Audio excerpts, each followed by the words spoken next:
Meghalaya Sports and Youth Affairs Minister Bantedor Lyngdoh today conducted a site inspection of all the venues and infrastructure being readied for the ensuing North East Olympic Games 2022.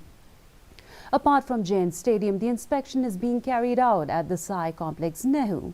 It may be mentioned that the recent Meghalaya Games made headlines after Chief Minister Conrad K. Sangma was compelled to visit the JM Stadium, where players were being accommodated with unhygienic living conditions such as dirty toilets and leaking ceilings. The sports minister today personally took up the initiative upon himself to see the infrastructure development. The Meghalaya Regional Sporting Event will be held from 10th to 16th November. There will be over 3,000 athletes along with officials and spectators at the Northeast Olympic Games 22, taking part in 18 disciplines.